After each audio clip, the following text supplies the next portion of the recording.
અમદાવાદમાં સિક્યુરિટી ગાર્ડે યુવતીને બનાવી હવસનો શિકાર, ધાબા પર ચાલવા ગયેલી વિદ્યાર્થિનીને વાયરથી બાંધી આચર્યું દુષ્કર્મ.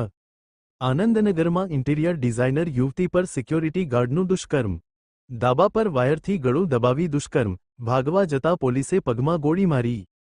આનંદનગરમાં પીજીમાં રહેતી 23 વર્ષીય ઇન્ટિરિયર ડિઝાઇનર મૂળ કચ્છની યુવતી સાથે સોસાયટીના સિક્યોરિટી ગાર્ડે ધાબા પર દુષ્કર્મ કર્યું હતું.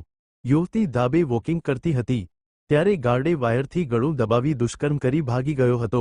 ગાર્ડ 4 દિવસ પહેલા જ નોકરીએ આવ્યો હતો. પોલીસે ધરમસિંહ રામશંકરસિંહને હેબતપુર પાસેથી ઝડપી લીધો હતો.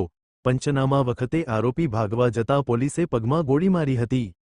અમદાવાદના પોશ ગણાતા આનંદનગર વિસ્તારમાં સુરક્ષા વ્યવસ્થા પર સવાલ ઊભા કરતી એક આઘાતજનક ઘટના સામે આવી છે. Report by Ashwin Limbachiya, Ahmedabad. રેપના બનાવ બનેલો હતો. એમાં અમદાવાદ પોલીસની અને જુદા જુદા ટીમ બનાવીને આરોપી ધરમસિંહ રામશંકરસિંહની ગણતરીને કલાકોમાં ધરપકડ થઈ હતી. તે પછી એને મેડિકલ કરાવીને અને એને ડીએનએ સેમ્પલિંગ પર કરાવી દીધા હતા.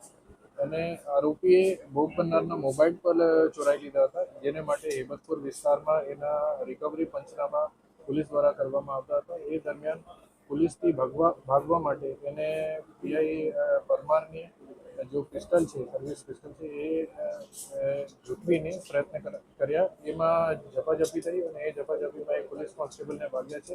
અને એના પછી પોલીસે ઓવરકમ કરવા માટે એને પ્રયત્ન કર્યા અને એમાં બીજી પણ રાઉન્ડ ફાયર થયા. એ રાઉન્ડ એને પગમાં વાગ્યા છે. પોલીસ કોન્સ્ટેબલ અત્યારે સ્ટેબલ છે અને જો આરોપી છે એની પર સારવાર ચાલુ છે. અને એ પછી બોડકદેવ પોલીસ સ્ટેશનમાં 308 અટેમ્પ્ટ ટુ કલ્પેબલ હોમિસાઇડની આગળની એફઆઈઆરની કામગીરી અત્યારે ચાલુ છે. પોલીસ કોન્સ્ટેબલ વિરેન્દ્રસિંહ છે અને મેં કહ્યું કે એને ઝપાઝપી દરમિયાન એક રાઉન્ડ ફાયર થયા. એ રાઉન્ડમાં એને પગમાં વાગ્યા છે અને અત્યારે સ્ટેબલ છે. આગળ એની ઉપર એક એફઆઈઆર થશે, જૂની 308 IPC attempt to culpable homicide, અને એની ઉપર તપાસ કરવામાં આવશે. એ પીસી પોલીસ કોન્સ્ટેબલ છે વિરેન્દ્રસિંહ અને એને પગમાં ગોળી વાગી છે, અત્યારે સ્ટેબલ છે.